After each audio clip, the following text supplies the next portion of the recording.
Welcome back to another technical deep dive here in the debug zone.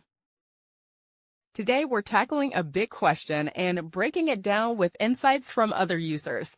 Hopefully this clears up some misconceptions and helps you get the answer you need. So buckle up, stay a little curious, and let's jump right in.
And that's a wrap.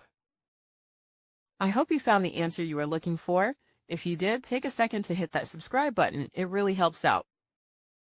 And let me know in the comments which solution worked best for you. See you next time in the debug zone.